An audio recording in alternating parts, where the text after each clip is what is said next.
नाशिकमध्ये भोंदूबाबा अशोक खरात प्रकरणात अडचणीत सापडलेल्या रुपाली चाकणकर यांच्यावरती विरोधकांसह त्यांच्याच पक्षाच्या नेत्या रुपाली ठोंबरे यांनी हल्लाबोल केला आहे। रुपाली ठोंबरे यांनी चाकणकरांवरती गंभीर आरोप केला आहे। रुपाली ठोंबरे पाटील यांनी रुपाली चाकणकर यांच्या राजीनाम्यावर आणि दिवंगत नेते अजित पवार यांच्या भूमिकेवर अत्यंत खळबळजनक वक्तव्ये केली आहेत।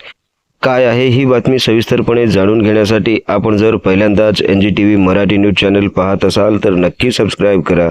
नमस्कार, मी बंदगी NGTV मराठी न्यूज चॅनलमध्ये तुम्हा सगळ्यांचं सहर्ष स्वागत करतोय।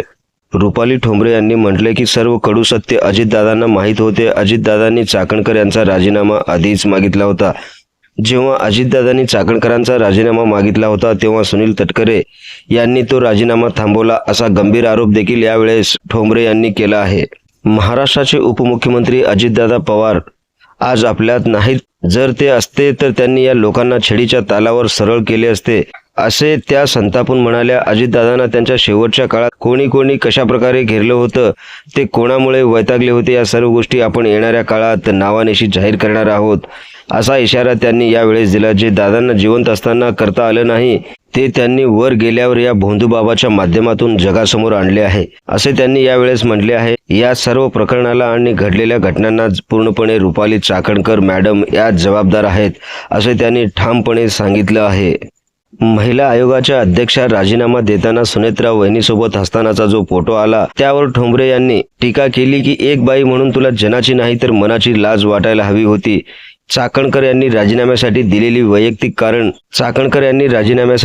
वैयक्तिक कारण हे खोटे असून हा एक बालिशपणा आणि मुजोरीपणा आहे।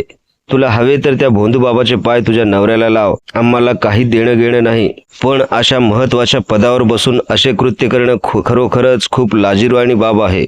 ज्या वेळेस महाराष्ट्राचे मुख्यमंत्री देवेंद्र फडणवीस यांनी बजावले होते की पहिला राजीनामा द्या आणि मगच बोला, त्यासाठी मुख्यमंत्र्यांचे आभार मानले पाहिजे। चाकणकर दर 15 दिवसांनी नाशिकला त्या भोंदूबाबाकडे जात होत्या। अशा विकृत कृत्य करणाऱ्या महिलेचा गुरु हा विकृत भोंदूबाबाच आहे। राजीनामा देतानाच या प्रकरणात तपास करा असे सांगणे ही निव्वळ नौटंकी आहे, कारण या प्रकरणाच्या मुख्य सूत्रधार त्या स्वतःच आहेत। अशा प्रकारचा घणाघाती आरोप रुपाली ठोंबरे यांनी रुपाली चाकणकर यांच्यावर केला आहे। त्या पुढे म्हणाल्या, चाकणकर त्या भोंदूबाबाला पप्पा किंवा डॅडी म्हणायच्या, आता तो शुगर डॅडी होता की काय हे मला माहीत नाही। एखाद्या बाईने वैयक्तिक आयुष्यात कुठे फिरावे हे तिचे स्वातंत्र्य असले तरी आमदार किंवा संवैधानिक पदावर असलेल्या व्यक्तीने अत्यंत जबाबदारीने वागणे गरजेचे असते। रुपाली चाकणकर यांनीच अनेक लोकप्रतिनिधींना आणि नेत्यांना या भोंदूबाबाकडे नेले आणि त्यांची ओळख वाढवून दिली। दादांच्या घरातून बाहेर पडलेले उतारे आणि त्यांचा झालेला अपघात यामागे ही भोंदूगिरी आणि रक्तातली विकृती कारणीभूत आहे का, असा सवाल देखील त्यांनी यावेळेस उपस्थित केला आहे।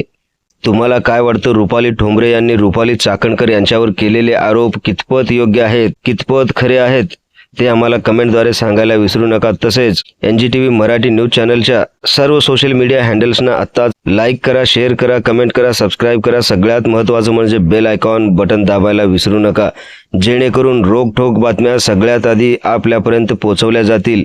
ब्युरो चीफ निजामशाह शेख सोबत बंदगी NGTV मराठी न्यूज सोलापूर।